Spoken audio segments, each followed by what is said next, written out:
Hello there. Tonight I'm going to be having one of my favorite meals. So we're going to get a look at this bread, and I'm just going to kind of talk about it a little bit. The meal that I enjoy so much is beans and cornbread with some fried potatoes, but we're going to enjoy an adapted version tonight with what I had on hand.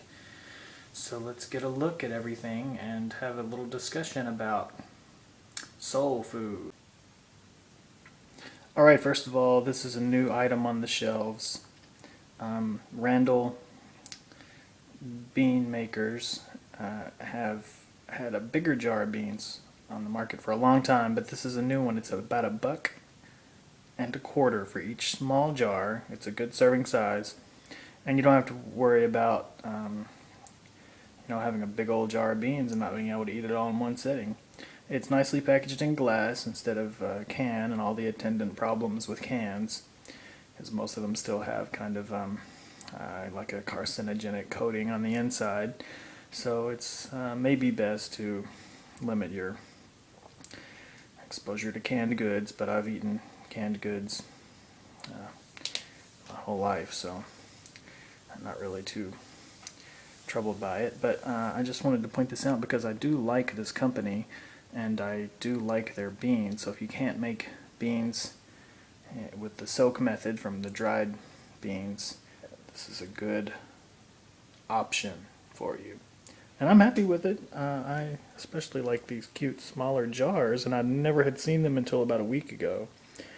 And it's just beans, water, salt, and a little bit of cane sugar. So prepared with love, I guess. Not really a lot of,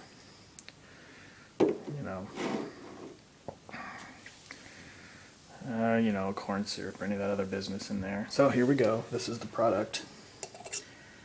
And this isn't going to be a review, but I do recommend them. I like Lux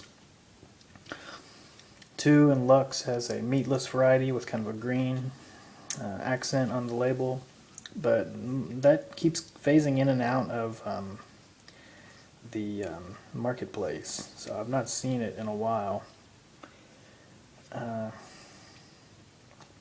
Tonight I'm having it with some bread and cheese.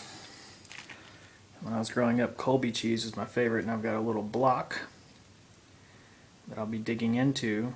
And this is just some, I guess, regular old wheat bread.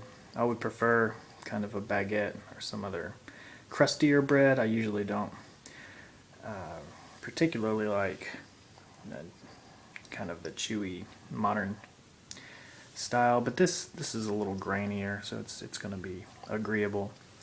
It just doesn't turn into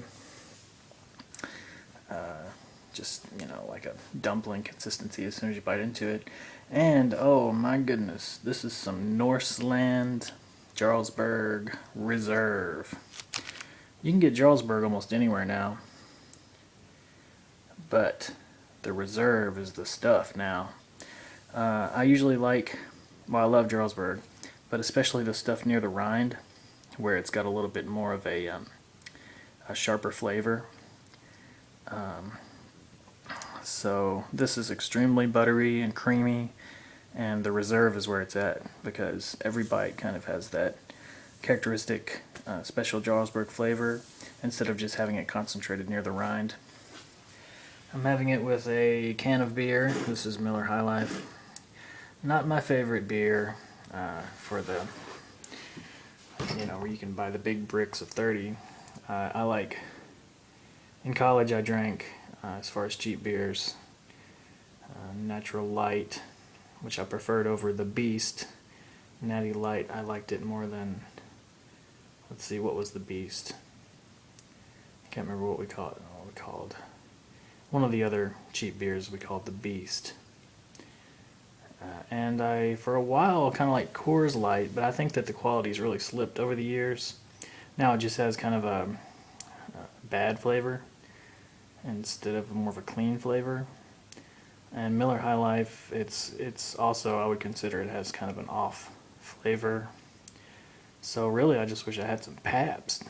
So And in college I didn't really like Pabst, but now that it's become kind of a staple, or at least it's, you know, maybe it was bought down or something, or there's some more QC controls in effect, but I really like that just clean, watery taste of Pabst. And I do like specialty beers, and I've spent a small fortune on trying out different beers from all kinds of manufacturers, and I've got some very specific tastes when it comes to specialty beers and Belgian style ales and whatnot. But for an everyday drink from the commercially available El Cheapo cans of beer, I guess I would go with Pabst. But we're making do with High Life. And normally I would just have this with some hot sauce, so we'll have a quick discussion.